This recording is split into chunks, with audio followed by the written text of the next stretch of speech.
Bonjour et bienvenue dans cette vidéo. Aujourd'hui, je vais vous apprendre à utiliser Anatella pour extraire des données de fichiers Excel.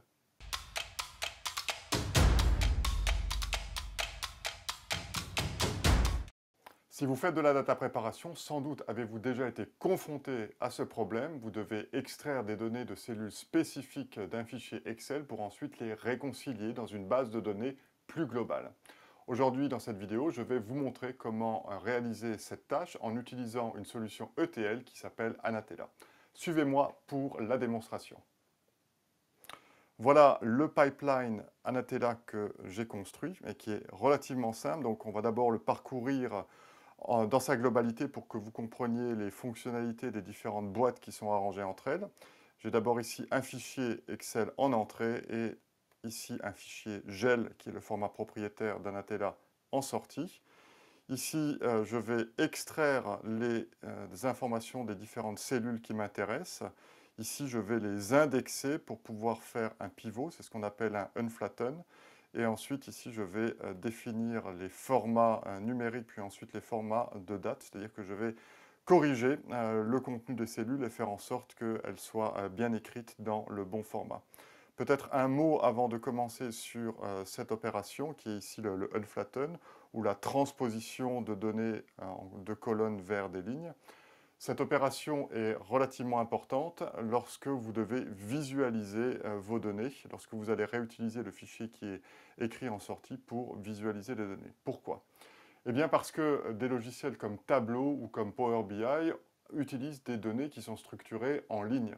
Et donc si vous voulez éviter de devoir faire un pivot dans Tableau ou dans Power BI, il vaut mieux tout de suite structurer les données en sortie dans votre ETL de la bonne manière. Ça vous économisera du temps et ça vous économisera aussi pas mal de problèmes. Donc repartons maintenant directement dans le script.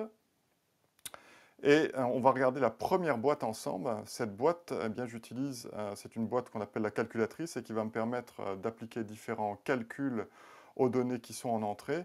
Et ici, en fait, le truc, c'est d'utiliser un opérateur ternaire qui est ici et de ne retenir que les données qui sont situées à l'intersection d'une certaine ligne, ici la ligne 9, et d'une certaine colonne, la colonne C2. Et vous voyez ici que j'ai toute une liste en fait de ces différentes opérations. Pourquoi? Eh bien, chaque ligne correspond à une information que je veux extraire d'une cellule particulière du fichier Excel. Je reprends d'ailleurs cette liste ici pour rajouter le label, et ce label va me permettre en fait de mettre un titre à la colonne, ce qui sera bien utile ensuite lorsqu'il faudra faire et la transposition et ensuite aussi savoir de quelles données il s'agit dans le fichier en sortie. Ici, je vais rajouter l'index qui va me permettre de faire la transposition. Et vous voyez ici que eh bien, j'ai bien deux colonnes avec beaucoup de cellules vides et les cellules que j'ai choisies qui sont ici avec le label que j'ai donné et la valeur qui a été extraite. Ici, je vais faire la transposition de la colonne à la ligne. Et on s'aperçoit bien, que toutes les valeurs sont en ligne. Alors le problème qui se présente ici, c'est que j'ai encore des données qui sont avec des points, un système américain, donc il va falloir que je définisse bien que le point correspond à la virgule ou à la décimale. Et l'autre problème dont je me rends compte, c'est que ici, la valeur de date, ça ne ressemble pas du tout à une date. Ici, ça ressemble plutôt à un temps écoulé, un elapsed time en anglais. Donc, c'est ce que je vais corriger avec cette boîte ici. Mais passons d'abord la première boîte ici, qui va nous permettre de définir le point comme décimal. Et vous voyez que je vais appliquer cette boîte, cette fonction ici, à toute une série de colonnes dans lesquelles il y a bien des valeurs décimales, des valeurs numériques. Et dans cette deuxième boîte, je vais corriger la date qui est ici comme elapsed time. Alors comment ça se fait? Ça se fait en définissant correctement le temps de référence pour Excel, qui est un temps de référence différent du 1er janvier 1970, généralement utilisé dans les bases de données. Ici, c'est ce temps de référence que vous voyez à l'écran. Et lorsque j'exécute la fonction, je me retrouve bien avec une date correctement écrite ici.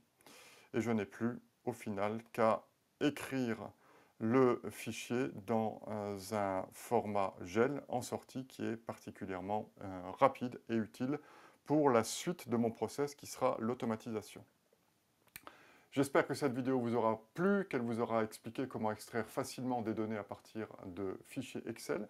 Ce que je vous propose, c'est de vous retrouver dans la prochaine vidéo dans laquelle je vais vous expliquer comment automatiser le processus d'extraction. En clair, vous avez des centaines, des milliers, des centaines de milliers de fichiers Excel du même type et vous souhaitez tout simplement extraire les données de chacun de ces fichiers et les consolider dans une base de données. À bientôt dans la prochaine vidéo et merci pour votre attention.